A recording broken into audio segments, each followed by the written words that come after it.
今日同大家探討一個人性嘅真相問題。喺你日常生活入邊，你有冇發覺一模一樣嘅說話，一模一樣嘅動作，甚至係一模一樣嘅小事，擺喺唔同人面前呢，反應都係可以好唔同嘅。有啲人呢，聽完一句嘅閒言閒語呢，佢可以一笑置之，轉個頭就唔記得咗啦。但有好多人呢，聽完呢就會即刻對號入座，跟住就喺呢一句說話度瘋狂地喺你嘅腦袋度不斷印證，將一句說話呢套用喺自己身上，永遠都喺度轉牛角尖，走唔到出嚟嘅。有時有一個小嘅行為，旁人睇完呢毫無感覺，但有啲人睇完呢就將呢一樣嘢呢無限嘅放大、放大、放大。因為一啲芝麻綠豆嘅事情呢，永遠呢搞到自己好唔開心。一啲聽到哽耳嘅說話呢，成日呢就影響咗你嘅心情。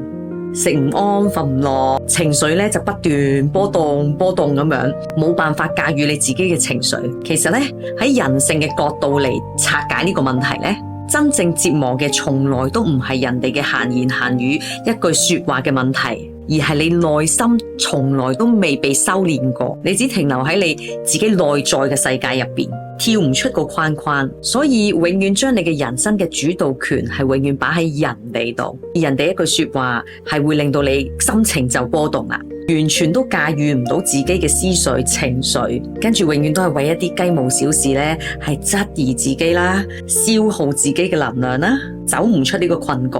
其實當你願意打開你自己嘅認知，將我哋嘅思維拉高一個層次，你就會發覺其實你睇到事情嘅本質，即係簡單啲嚟講，我哋用我哋第三嘅角度去睇你發生嘅事情，睇你嗰句說話嗰個行為，你就會發覺通常當局者迷。你睇人哋嘅故事，因為呢個世界上把口係生喺人哋度噶嘛，你點可以掌控人哋嗰把口呢？所以無論人哋講啲乜嘢，做啲乜嘢，點樣對你，但係你可以選擇作出乜嘢嘅回應。你要明白呢一個係佢嘅課題，並不是係你要接受他人嘅課題。有啲人刻意嘅刻薄又好啦，小心眼又好啦，敏感啦，冷淡啦，其實某程度係佢自己內在嘅匱乏。但係人生點樣去選擇去睇嗰件事係我哋，所以我哋要掌控我哋自己嘅人生，並不是係活喺他人嘅眼光、他人嘅口中，自己做翻你自己主人，攞翻個主導權係非常之重要嘅，各位。所以決唔決定你走入人哋嘅負面情緒，呢個係一個選擇。但係我哋將我哋嘅思緒擺喺人哋去影響緊我哋自身呢，呢個就係你要好好考慮嘅問題啦。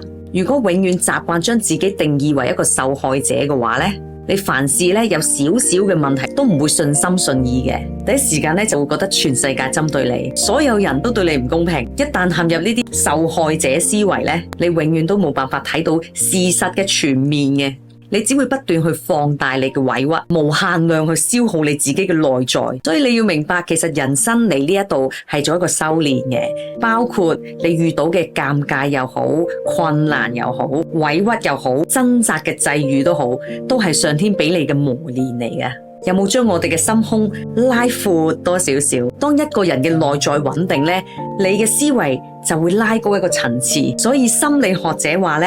心嘅格局決定事情嘅大細。內心呢，你嘅容量好少呢，芝麻綠豆嘅事都會令到你壓到唞唔到氣嘅。你嘅格局一被打開呢，所有嘅矛盾到最後都係過眼雲煙。學識抽離第三者嘅角度去睇任何嘅事情，你就會發覺你可以攞得返自己嘅掌控權，因為你嘅人生係由你自己話事㗎。OK，今日分享到呢度，下次再同大家分享。拜。